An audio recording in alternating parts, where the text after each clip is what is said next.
आखिर क्यों ना मैं उस हस्ती की बंदगी करूं जिसने मुझे पैदा किया है और जिसकी तरफ तुम सबको पलट कर जाना है। क्या मैं उसे छोड़कर दूसरे इलाह यानी उपास्य बना लूं?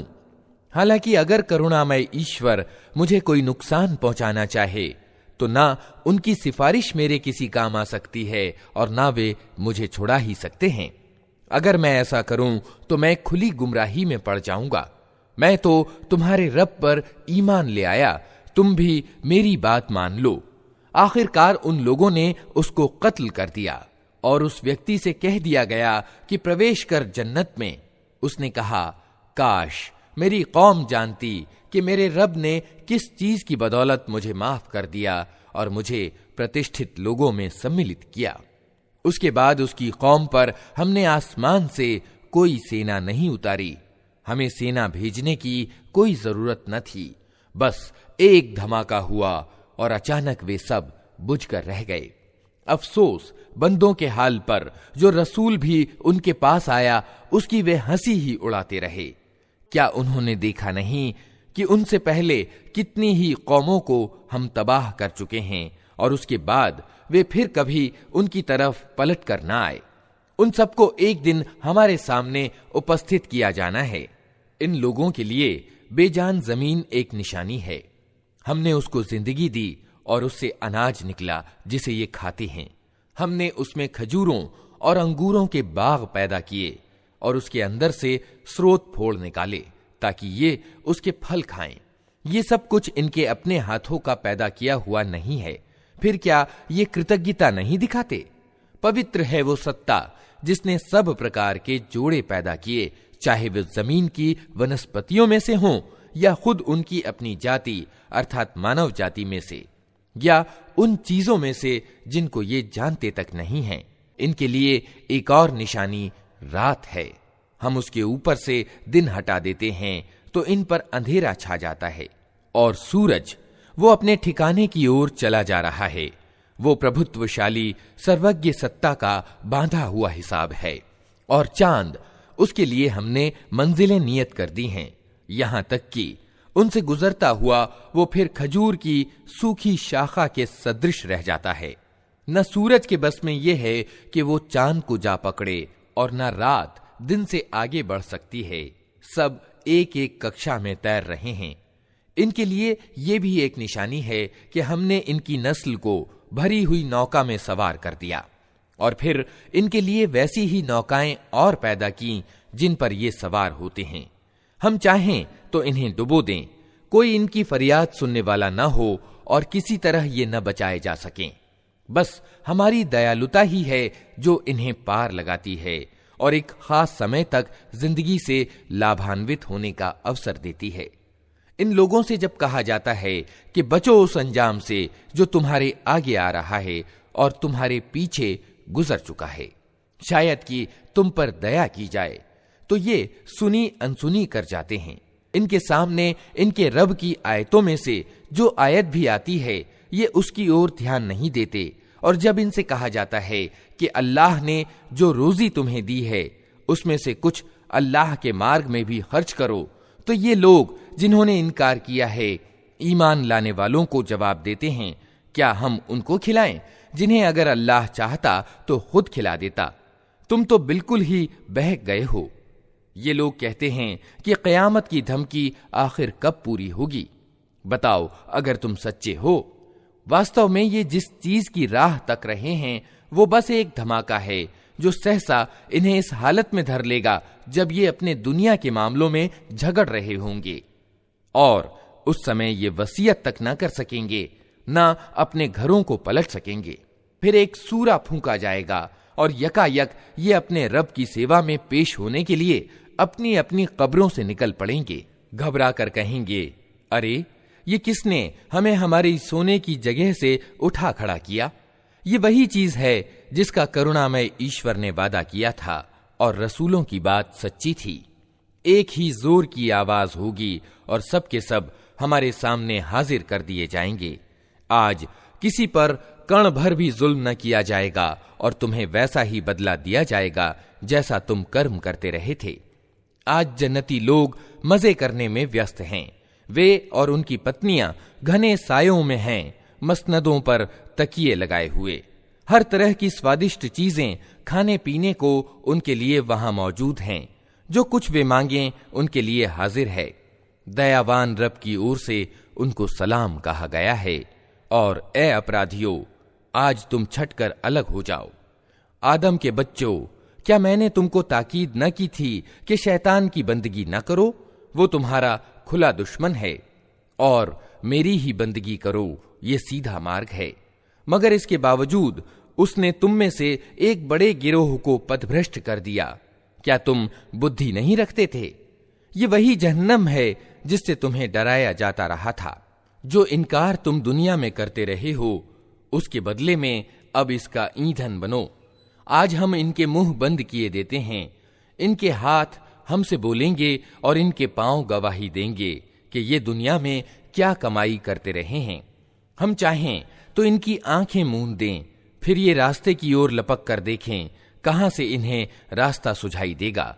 हम चाहें तो इन्हें इनकी ही जगह पर इस तरह विकृत करके रख दें कि ये न आगे चल सकें न पीछे पलट सकें। जिस व्यक्ति को हम लंबी उम्र देते हैं, उसकी संरचना को हम उलट ही देते हैं। क्या ये दशाएं देखकर इन्हें अक्ल नहीं आती? हमने इस नबी को काव्य नहीं सिखाया है और न काव्य इसे शोभा ही देता है।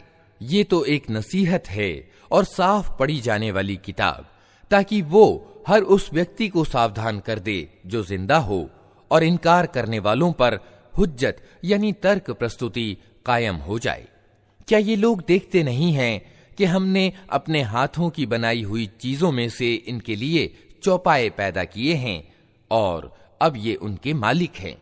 हमने उन्हें इस तरह इनके बस में कर दिया है कि उनमें से किसी पर ये सवार होते हैं, किसी का ये गोश्त खाते हैं और उनके अंदर इनके लिए तरह तरह के लाभ और पीने की चीजें हैं।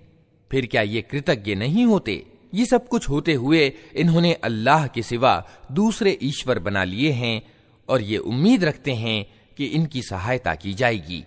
वे इनकी कोई सहायता नहीं कर सकते, बल्कि ये लोग उल्टे उनके लिए उपस्थित रहने वाली सेना बने हुए हैं। अच्छा, जो बातें ये बना रहे हैं वे तुम्हें दुखी ना करें। इनकी छिपी और खुली सब बातों को हम जानते हैं। क्या इंसान देखता नहीं है कि हमने उसे वीर्य से पैदा किया और फिर वो प्रत्यक्ष झगड़ालू बनकर खड़ा हो गया। अब वो हम पर मिसालें चस्पा करता है और अपनी पैदाइश को भूल जाता है। कहता है, कौन इन हड्डियों को जिंदा करेगा जबकि ये जीर्ण हो चुकी हों? उससे कहो, इन्हें वही जिंदा करेगा जिसने पहले इन्हें पैदा किया था, और वो पैदा करने का हर काम जानता है। वही जिसने तुम्हारे लिए हरे भरे पेड़ से आग पैदा कर दी और तुम उससे अपने चूल्हे रोशन करते हो। क्या वो जिसने आसमानों और जमीन को पैदा किया इसकी सामर्थ्य नहीं रखता है कि इन जैसों को पैदा कर सके? क्यों नहीं, जबकि वो कुशल महासृष्टा है। वो तो जब किसी चीज का इरादा करता है तो उसका काम बस ये है कि उसे हुक्म दे कि हो जा, और वो हो जाती है। पाक है वो जिसके हाथ में हर चीज का पूर्ण अधिकार है और उसी की ओर तुम पलटाए जाने वाले हो। अल्लाह के नाम से जो बड़ा ही मेहरबान और रहम करने वाला है। पंक्तियों में जमकर खड़े होने वालों की कसम, फिर उनकी कसम जो डांटने फटकारने वाले हैं, फिर उनकी कसम जो उपदेश प्रद वाणी सुनाने वाले हैं। तुम्हारा वास्तविक इलाह यानी उपास्य बस एक ही है, वो जो जमीन और आसमानों का और तमाम उन चीजों का मालिक है जो जमीन और आसमान में हैं, और सारी पूर्व दिशाओं का मालिक। हमने दुनिया के आसमान को तारों की शोभा से सुसज्जित किया है और हर सरकश शैतान से उसको सुरक्षित कर दिया है। ये शैतान सबसे उच्च दरबार वालों की बातें नहीं सुन सकते। हर तरफ से मारे और हांके जाते हैं और उनके लिए निरंतर अजाब है।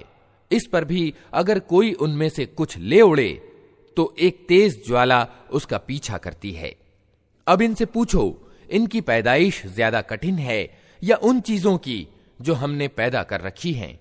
इनको तो हमने लेसदार गारे से पैदा किया है तुम अल्लाह की सामर्थ्य के चमत्कारों पर आश्चर्यचकित हो और ये उसकी हंसी उड़ा रहे हैं। समझाया जाता है तो समझते नहीं, कोई निशानी देखते हैं तो उसे ठट्ठों में उड़ाते हैं और कहते हैं ये तो खुला जादू है।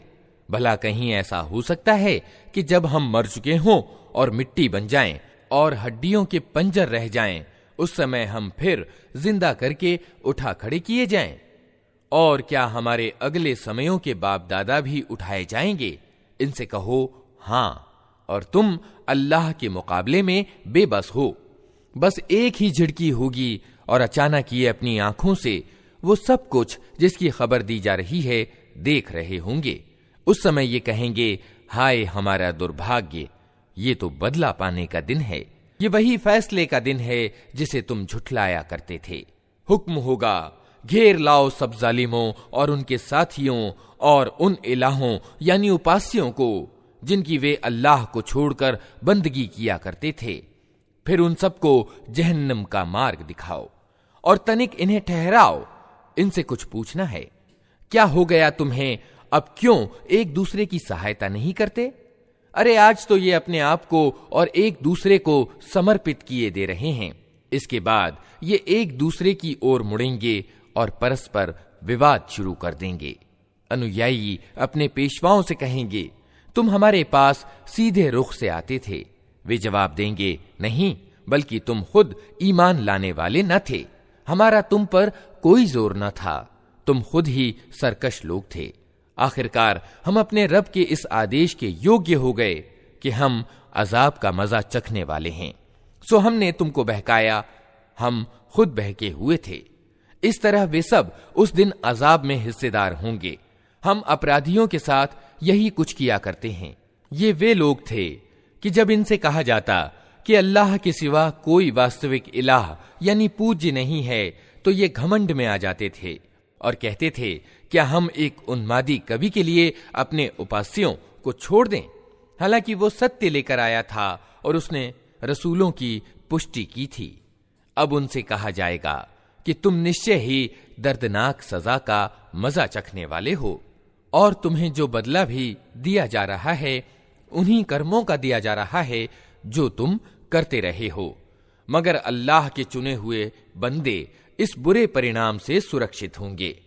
उनके लिए जानी बूझी रोजी है, हर तरह की स्वादिष्ट चीजें और नेमत भरी जन्नतें जिनमें वे सम्मान पूर्वक रखे जाएंगे। तख्तों पर आमने सामने बैठेंगे, शराब के स्रोतों से प्याले भर भर कर उनके बीच फिराए जाएंगे। चमकती हुई शराब जो पीने वालों के लिए सर्वथा स्वाद होगी, न उनके शरीर की उससे कोई हानि होगी और न उनकी बुद्धि उससे खराब होगी। और उनके पास निगाहें बचाने वाली सुंदर आंखों वाली औरतें होंगी, ऐसी नाजुक जैसे अंडे के छिलके के नीचे छिपी हुई झिल्ली। फिर वे एक दूसरे की ओर रुख करके हाल पूछेंगे। उनमें से एक कहेगा, दुनिया में मेरा एक साथी था जो मुझसे कहा करता था, क्या तुम भी पुष्टि करने वालों में से हो? क्या वास्तव में जब हम मर चुके होंगे और मिट्टी हो जाएंगे और हड्डियों का पंजर बनकर रह जाएंगे तो हमें बदला और दंड दिया जाएगा? अब क्या आप लोग देखना चाहते हैं कि वे साहब अब कहां हैं? ये कहकर ज्यों ही वो झुकेगा तो जहन्नम की गहराई में उसको देख लेगा और उसे संबोधित करके कहेगा, अल्लाह की कसम, तू तो मुझे तबाह ही कर देने वाला था। मेरे रब का अनुग्रह साथ न होता तो आज मैं भी उन लोगों में से होता जो पकड़े हुए आए हैं। अच्छा, तो क्या अब हम मरने वाले नहीं हैं? मौत जो हमें आनी थी वो बस पहले आ चुकी, अब हमें कोई अजाब नहीं होना। यकीनन यही महान सफलता है। ऐसी ही सफलता के लिए कर्म करने वालों को कर्म करना चाहिए। बोलो, ये आतिथ्य अच्छा है या ज़क्कूम यानी थूहड़ का पेड़? हमने उस पेड़ को जालिमों के लिए परीक्षा बना दिया है। वो एक पेड़ है जो जहन्नम की तह से निकलता है। उसके गाभे ऐसे हैं जैसे शैतानों के सिर। जहन्नम के लोग उसे खाएंगे और उसी से पेट भरेंगे। फिर उस पर पीने के लिए उनको खौलता हुआ पानी मिलेगा और इसके बाद उनकी वापसी उसी जहन्नम की भड़कती हुई आग की ओर होगी। ये वे लोग हैं जिन्होंने अपने बाप दादा को पथभ्रष्ट पाया और उन्हीं के पद चिन्ह पर दौड़ चले। हालांकि उनसे पहले बहुत से लोग पथभ्रष्ट हो चुके थे और उनमें हमने चेतावनी देने वाले रसूल भेजे थे। अब देख लो कि उन सचेत किए जाने वालों का क्या परिणाम हुआ। इस बुरे परिणाम से बस अल्लाह के वही बंदे बचे हैं जिन्हें उसने अपने लिए खास कर लिया है। हमको इससे पहले नूह ने पुकारा था तो देखो कि हम कैसे अच्छे जवाब देने वाले थे। हमने उसको और उसके घर वालों को बड़ी घुटन और बेचैनी से बचा लिया और उसकी नस्ल ही को बाकी रखा और बाद की नस्लों में उसकी प्रशंसा और सराहना छोड़ दी। सलाम है नूह पर सारी दुनिया वालों में। हम नेकी करने वालों को ऐसा ही बदला दिया करते हैं। वास्तव में वो हमारे ईमान वाले बंदों में से था। फिर दूसरे गिरोह को हमने डुबो दिया और नूह ही के तरीके पर चलने वाला इब्राहिम था। जब वो अपने रब की सेवा में भला चंगा दिल लेकर आया, जब उसने अपने बाप और अपनी कौम से कहा, ये क्या चीजें हैं जिनकी तुम पूजा कर रहे हो? क्या अल्लाह को छोड़कर झूठ घड़े हुए इलाह यानी उपास्य चाहते हो? आखिर अल्लाह सारे जहान के रब के बारे में तुम्हारा क्या गुमान है? फिर उसने तारों पर एक निगाह डाली और कहा, मेरी तबीयत खराब है। अतएव वे लोग उसे छोड़कर चले गए।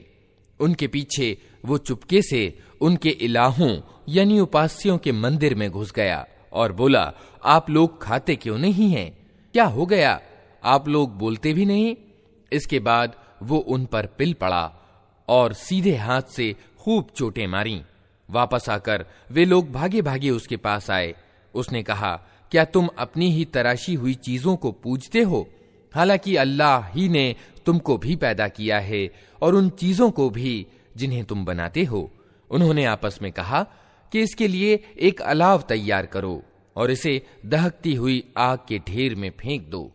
उन्होंने उसके विरुद्ध एक कार्रवाई करनी चाहिए थी, मगर हमने उन्हीं को नीचा दिखा दिया।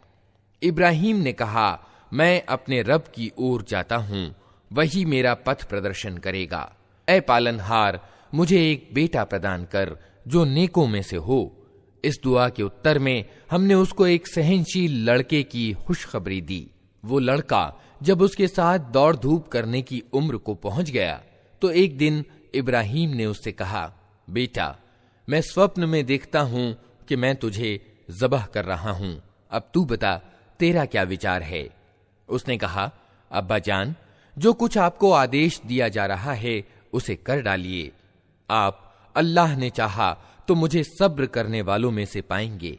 आखिरकार जब उन दोनों ने अपने आप को अर्पित कर दिया और इब्राहिम ने बेटे को माथे के बल गिरा दिया और हमने आवाज दी कि ए इब्राहिम, तूने स्वप्न सच कर दिखाया।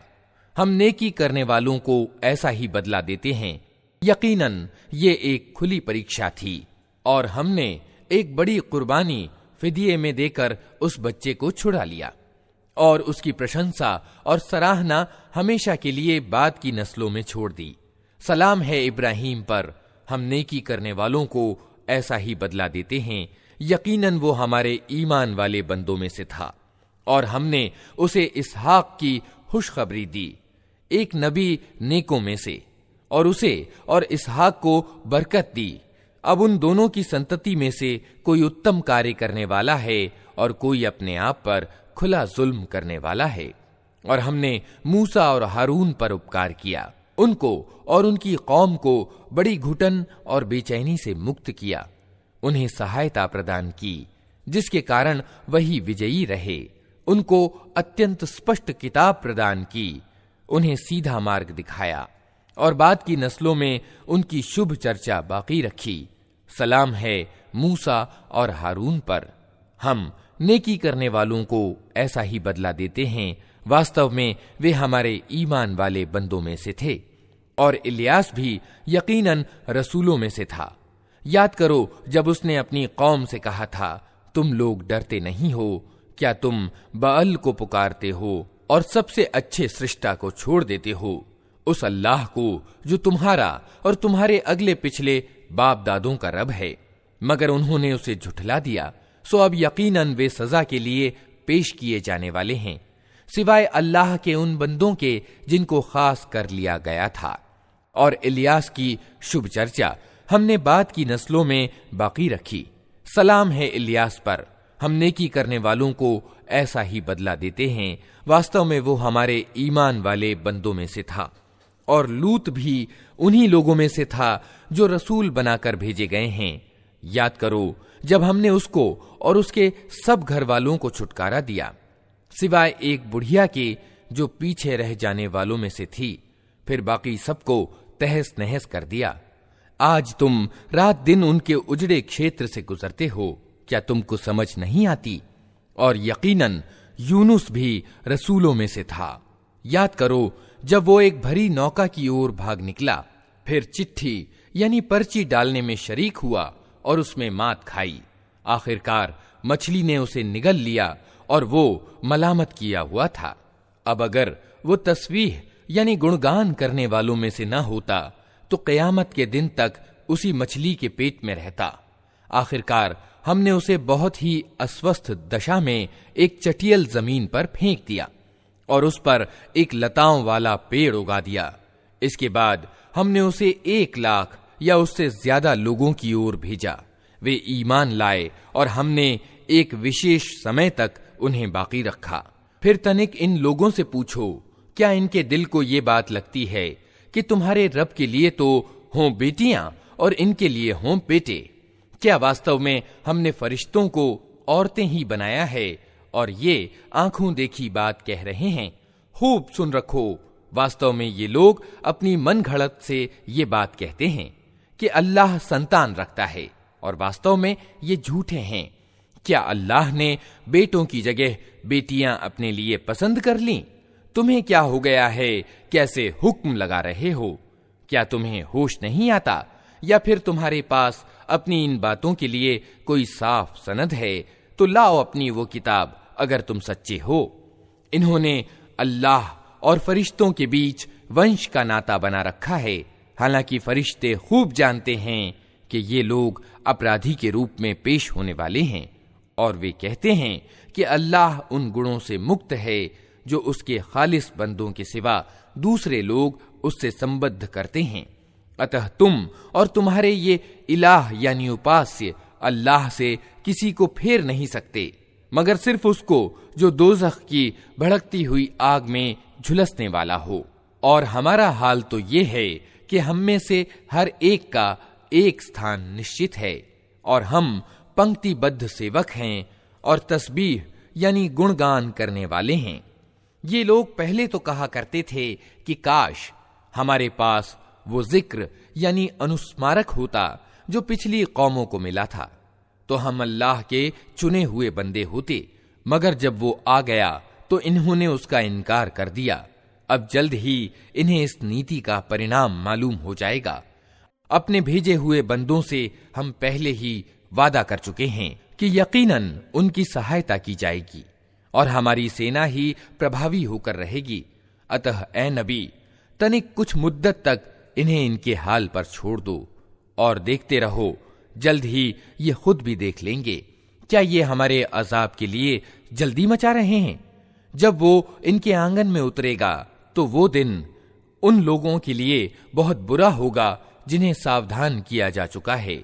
अतः तनिक इन्हें कुछ मुद्दत के लिए छोड़ दो और देखते रहो, जल्द ही ये खुद देख लेंगे। पवित्र है तेरा रब, गौरव का स्वामी उन सभी बातों से जो ये लोग बना रहे हैं, और सलाम है रसूलों पर, और सारी प्रशंसा अल्लाह सारे जहान के रब ही के लिए है। अल्लाह के नाम से जो बड़ा ही मेहरबान और रहम करने वाला है। साद, कसम है नसीहत भरे कुरान की, बल्कि यही लोग जिन्होंने मानने से इनकार किया है बड़े अभिमान और दुराग्रह में ग्रस्त हैं। इनसे पहले हम ऐसी कितनी ही कौमों को तबाह कर चुके हैं, और जब उनकी शामत आई है तो वे चीख उठे हैं, मगर वो समय बचने का नहीं होता। इन लोगों को इस बात पर बड़ा ताज्जुब हुआ कि एक डराने वाला खुद इन्हीं में से आ गया।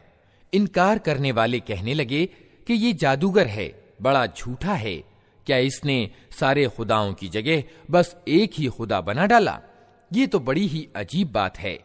और कौमों के सरदार ये कहते हुए निकल गए कि चलो और डटे रहो अपने उपास्यों यानी इलाहों की पूजा पर। ये बात तो किसी और ही उद्देश्य से कही जा रही है। ये बात हमने करीब समय के पंथ में से किसी से नहीं सुनी। ये कुछ नहीं है मगर एक मन घड़ंत बात। क्या हमारे बीच बस यही एक व्यक्ति रह गया था जिस पर अल्लाह का जिक्र यानी अनुस्मारक अवतरित कर दिया गया? वास्तविकता ये है कि ये मेरे जिक्र यानी अनुस्मारक पर शक कर रहे हैं और ये सारी बातें इसलिए कर रहे हैं कि इन्होंने मेरे अजाब का मजा चखा नहीं है। क्या तेरे दाता और प्रभुत्वशाली पालनहार की दयालुता के खजाने इनके कब्जे में हैं? क्या ये आसमान और जमीन और उनके बीच की चीजों के मालिक हैं? अच्छा, तो ये कारण कार्य पर आधारित लोक की ऊंचाइयों पर चढ़कर देखें। ये तो जत्थों में से एक छोटा सा जत्था है जो इसी जगह मात खाने वाला है। इनसे पहले नूह की कौम और आद और मेखों वाला फिरौन और समूद और लूत की कौम और अईका वाले झुठला चुके हैं। जत्थे वे थे, उनमें से हर एक ने रसूलों को झुठलाया और मेरी यातना का फैसला उन पर चस्पा होकर रहा। ये लोग भी बस एक धमाके के इंतजार में हैं जिसके बाद कोई दूसरा धमाका न होगा, और ये कहते हैं कि ऐ हमारे रब, हिसाब के दिन से पहले ही हमारा हिस्सा हमें जल्दी से दे दे। ऐ नबी, सब्र करो उन बातों पर जो ये लोग बनाते हैं, और इनके सामने हमारे बंदे दाऊद का किस्सा बयान करो जो बड़ी शक्तियों का मालिक था, हर मामले में अल्लाह की तरफ रुजू करने वाला था। हमने पहाड़ों को उसके साथ वशीभूत कर रखा था कि सुबह और शाम वे उसके साथ तस्बीह यानी महिमा गान करते थे। पक्षी सिमट आते थे, सब के सब उसकी तस्बीह यानी महिमा गान की ओर ध्यान मग्न हो जाते थे। हमने उसका राज्य सुदृढ़ कर दिया था, उसे तत्व ज्ञान प्रदान किया था और निर्णायक बात कहने की क्षमता दी थी। फिर तुम्हें कुछ खबर पहुंची है उन मुकद्दमे वालों की जो दीवार चढ़कर उसकी अटारी में घुस गए थे। जब वे दाऊद के पास पहुंचे तो वो उन्हें देखकर घबरा गया। उन्होंने कहा, डरिए नहीं, हम मुकद्दमे के दो फरीक यानी पक्ष हैं जिनमें से एक ने दूसरे पर ज्यादती की है। आप हमारे बीच ठीक ठीक हक के साथ फैसला कर दीजिए, बेइंसाफी न कीजिए और हमें सन्मार्ग बताइए। ये मेरा भाई है, इसके पास 99 दुम्बियां हैं और मेरे पास सिर्फ एक ही दुम्बी है। इसने मुझसे कहा कि ये एक दुम्बी भी मुझे सौंप दे, और इसने बातचीत में मुझे दबा लिया। दाऊद ने जवाब दिया, इस व्यक्ति ने अपनी दुम्बियों के साथ तेरी दुम्बी मिला लेने की मांग करके यकीनन तुझ पर जुल्म किया, और सच ये है कि मिलजुल कर साथ रहने वाले लोग प्रायः एक दूसरे पर ज्यादतियां करते रहते हैं। बस वही लोग इससे बचे हुए हैं जो ईमान रखते और अच्छे कर्म करते हैं, और ऐसे लोग कम ही हैं। ये बात कहते कहते दाऊद समझ गया कि ये तो हमने वास्तव में उसकी आजमाइश की है। अतएव उसने अपने रब से माफी मांगी और सजदे में गिर गया और रुजू कर लिया। तब हमने उसका वो कसूर माफ किया, और यकीनन हमारे यहाँ उसके लिए सामीप्य का स्थान और अच्छा परिणाम है। हमने उससे कहा, ऐ दाऊद, हमने तुझे जमीन में खलीफा बनाया है, अतः तू लोगों के बीच हक के साथ शासन कर और मन की इच्छा का अनुपालन न कर कि वो तुझे अल्लाह के मार्ग से भटका देगी। जो लोग अल्लाह के मार्ग से भटकते हैं, यकीनन उनके लिए कठोर सजा है कि वे हिसाब के दिन को भूल गए। हमने इस आसमान और जमीन को और इस दुनिया को जो उनके बीच है व्यर्थ पैदा नहीं कर दिया।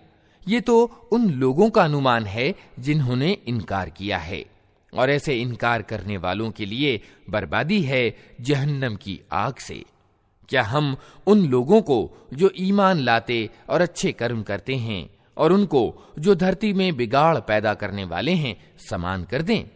क्या डर रखने वालों को हम दुराचारियों जैसा कर दें, ये एक बड़ी बरकत वाली किताब है जो ए नबी हमने तुम्हारी ओर अवतरित की है, ताकि ये लोग इसकी आयतों पर विचार करें और बुद्धि और समझ रखने वाले इससे शिक्षा लें। और दाऊद को हमने सुलेमान जैसा बेटा प्रदान किया, बहुत ही अच्छा बंदा, अत्यधिक अपने रब की ओर रुजू करने वाला। उल्लेखनीय है वो अवसर जब शाम के समय उसके सामने बहुत ही सधे हुए घोड़े पेश किए गए, तो उसने कहा, मैंने इस माल के प्रति प्रेम अपने रब की याद के कारण अपनाया है। यहां तक कि जब वे घोड़े निगाह से ओझल हो गए तो उसने आदेश दिया कि उन्हें मेरे पास वापस लाओ। फिर लगा उनकी पिंडलियों और गर्दनों पर हाथ फेरने। और देखो कि सुलेमान को भी हमने आजमाइश में डाला और उसकी कुर्सी पर एक धड़ लाकर डाल दिया। फिर उसने रुजू किया और कहा कि ऐ मेरे रब, मुझे माफ कर दे और मुझे वो बादशाही प्रदान कर जो मेरे बाद किसी के लिए शोभनीय न हो। बेशक तू ही वास्तविक दाता है। तब हमने उसके लिए हवा को वशीभूत कर दिया, जो उसके आदेश से नरमी के साथ चलती थी जिधर वो चाहता था, और शैतानों को वशीभूत कर दिया, हर तरह के निर्माता और गोताखोर और दूसरे जो जंजीरों में जकड़े हुए थे। हमने उससे कहा, ये हमारी बख्शिश है, तुझे अधिकार है, जिसे चाहे दे और जिससे चाहे रोक ले, कोई हिसाब नहीं। यकीनन उसके लिए हमारे यहाँ सामीप्य स्थान और अच्छा परिणाम है। और हमारे बंदे अय्यूब को याद करो, जब उसने अपने रब को पुकारा कि शैतान ने मुझे तकलीफ और अजाब में डाल दिया है। हमने उसे आदेश दिया, अपना पांव जमीन पर मार, यह है ठंडा पानी नहाने के लिए और पीने के लिए। हमने उसे उसके परिजन वापस कर दिए और उनके साथ उतने ही और अपनी ओर से दयालुता के रूप में और बुद्धि और समझ रखने वालों के लिए नसीहत के रूप में। और हमने उससे कहा, तिनकों का एक मुट्ठा ले और उससे मार दे, अपनी कसम न तोड़। हमने उसे सब्र करने वाला पाया, बहुत ही अच्छा बंदा, अपने रब की ओर बहुत रुजू करने वाला। और हमारे बंदों इब्राहिम और इसहाक और याकूब का जिक्र करो, बड़ी कार्यशक्ति रखने वाले और दूर दृष्टि वाले लोग थे। हमने उनको एक विशिष्ट गुण के कारण चुन लिया था, और वो आखिरत के घर की याद थी। यकीनन हमारे यहाँ उनकी गणना चुने हुए नेक व्यक्तियों में है। और इस्माइल और अल यस और जुल्किफ्ल का जिक्र करो, ये सब नेक लोगों में से थे। ये एक जिक्र था। अब सुनो कि डर रखने वालों के लिए यकीनन अच्छे से अच्छा ठिकाना है, हमेशा रहने वाली जन्नतें, जिनके द्वार उनके लिए खुले होंगे। उनमें वे तकिए लगाए बैठे होंगे, खूब खूब मेवे और पेय मंगवा रहे होंगे, और उनके पास शर्मीली समान उम्र वाली पत्नियां होंगी। ये वे चीजें हैं जिन्हें हिसाब के दिन देने का तुमसे वादा किया जा रहा है। ये हमारा दिया हुआ है जो कभी समाप्त होने वाला नहीं। ये तो है डर रखने वालों का परिणाम। और सरकशों के लिए अत्यंत बुरा ठिकाना है जहन्नम, जिसमें वे झुलसे जाएंगे, बहुत ही बुरा आवास। ये है उनके लिए, अतः वे मजा चखें खौलते हुए पानी और पीप, रक्त और इसी तरह की दूसरी कड़ुआहटों का। वे जहन्नम की ओर अपने अनुयायियों को आते देखकर आपस में कहेंगे, ये एक फौज तुम्हारे पास घुसी चली आ रही है, कोई स्वागत इनके लिए नहीं है, ये आग में झुलसने वाले हैं। वे उनको जवाब देंगे, नहीं, बल्कि तुम ही झुलसे जा रहे हो, कोई स्वागत तुम्हारे लिए नहीं है, तुम ही तो ये परिणाम हमारे आगे लाए हो, कैसी बुरी है ये ठहरने की जगह। फिर वे कहेंगे, ऐ हमारे रब, जिसने हमें इस परिणाम को पहुंचाने की व्यवस्था की, उसको दोज़ख का दोहरा अजाब दे। और वे आपस में कहेंगे, क्या बात है, हम उन लोगों को कहीं नहीं देखते जिन्हें हम दुनिया में बुरा समझते थे। हमने यूं ही उनका मजाक बना लिया था, या वे कहीं निगाहों से ओझल हैं। बेशक ये बात सच्ची है, दोज़ख वालों में यही कुछ झगड़े होने वाले हैं। ए नबी, उनसे कहो, मैं तो बस सावधान कर देने वाला हूं, कोई वास्तविक इलाह नहीं मगर अल्लाह, जो यकता है, सब पर बलशाली, आसमानों और जमीन का मालिक और उन सारी चीजों का मालिक जो उनके बीच हैं, बलशाली और माफ करने वाला। इनसे कहो, ये एक बड़ी खबर है जिसको सुनकर तुम मुंह फेरते हो। इनसे कहो, मुझे उस समय की कोई सूचना न थी जब सबसे ऊंचे दरबार वालों मलए आला में झगड़ा हो रहा था। मुझको तो प्रकाशना द्वारा ये बातें सिर्फ इसलिए बताई जाती हैं कि मैं खुला खुला सावधान करने वाला हूं। जब तेरे रब ने फरिश्तों से कहा, मैं मिट्टी से एक इंसान बनाने वाला हूं, फिर जब मैं उसे पूरी तरह बना दूं और उसमें अपनी रूह फूंक दूं, तो तुम उसके आगे सजदे में गिर जाओ। इस आदेश के अनुसार फरिश्ते सब के सब सजदे में गिर गए, मगर इब्लीस ने अपनी बड़ाई का घमंड किया और वो इनकार करने वालों में से हो गया। रब ने कहा, ए इब्लीस, तुझे क्या चीज उसको सजदा करने में रोक बनी जिसे मैंने अपने दोनों हाथों से बनाया है? तू बड़ा बन रहा है या तू है ही कुछ उच्च श्रेणी की हस्तियों में से? उसने जवाब दिया, मैं इससे अच्छा हूं। आपने मुझको आग से पैदा किया है और इसको मिट्टी से। कहा, अच्छा, तू यहां से निकल जा, तू तिरस्कृत है और तेरे ऊपर बदला दिए जाने के दिन तक मेरी लानत है। वो बोला, ए मेरे रब, ये बात है तो फिर उस समय तक के लिए मुझे मोहलत दे दे जब ये लोग दोबारा उठाए जाएंगे। कहा, अच्छा, तुझे उस दिन तक की मोहलत है जिसका समय मुझे मालूम है। उसने कहा, तेरे प्रताप की कसम, मैं इन सब लोगों को बहका कर रहूंगा सिवाय तेरे उन बंदों के जिन्हें तूने खालिस कर लिया है। कहा, तो सत्य यह है और मैं सत्य ही कहा करता हूं कि मैं जहन्नम को तुझसे और उन सब लोगों से भर दूंगा जो इन इंसानों में से तेरा अनुसरण करेंगे। ऐ नबी, इनसे कह दो कि मैं इस संदेश पहुंचाने यानी तबलीग पर तुमसे कोई बदला नहीं मांगता और ना मैं बनावटी लोगों में से हूं। ये तो एक नसीहत है सारे जहान वालों के लिए, और थोड़ा समय ही गुजरेगा कि तुम्हें इसका हाल खुद मालूम हो जाएगा। अल्लाह के नाम से जो बड़ा ही मेहरबान और रहम करने वाला है। इस किताब का अवतरण अल्लाह प्रभुत्वशाली और सर्वज्ञ की ओर से है। ऐ नबी, ये किताब हमने तुम्हारी ओर सत्य के साथ अवतरित की है, अतः तुम अल्लाह ही की बंदगी करो। दीन यानी धर्म को उसी के लिए खालिस यानी विशिष्ट करते हुए जान लो कि खालिस दीन अल्लाह का हक है। रहे वे लोग जिन्होंने उसके सिवा दूसरे संरक्षक बना रखे हैं और अपने इस कर्म का कारण ये बताते हैं कि हम तो उनकी इबादत सिर्फ इसलिए करते हैं कि वे अल्लाह तक हमारी पहुंच करा दें। अल्लाह यकीनन उनके बीच उन तमाम बातों का फैसला कर देगा जिनमें वे मतभेद कर रहे हैं। अल्लाह किसी ऐसे व्यक्ति को मार्ग नहीं दिखाता जो झूठा और सत्य का इनकार करने वाला हो। अगर अल्लाह किसी को बेटा बनाना चाहता तो अपने पैदा किए हुए में से जिसको चाहता चुन लेता। पाक है वो इससे कि कोई उसका बेटा हो। वो अल्लाह है अकेला और सब पर प्रभुत्वशाली। उसने आसमानों और जमीन को हक के साथ पैदा किया है।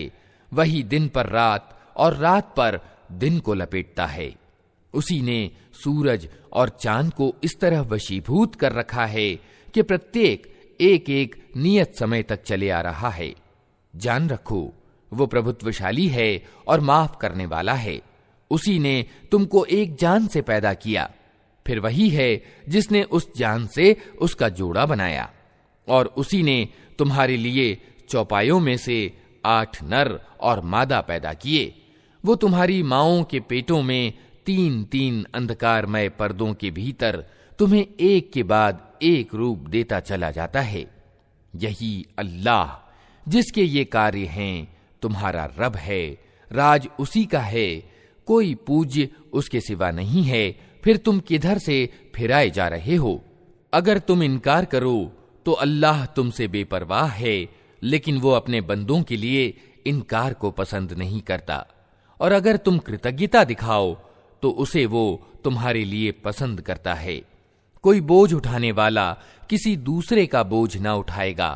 आखिरकार तुम सबको अपने रब की ओर पलटना है, फिर वो तुम्हें बता देगा कि तुम क्या करते रहे हो। वो तो दिलों का हाल तक जानता है। इंसान पर जब कोई विपत्ति आती है तो वो अपने रब की ओर रुजू करके उसे पुकारता है। फिर जब उसका रब उसे अपनी नेमत प्रदान कर देता है तो वो उस मुसीबत को भूल जाता है जिस पर वो पहले पुकार रहा था, और दूसरों को अल्लाह का समकक्ष ठहराता है ताकि उसकी राह से भटका दे।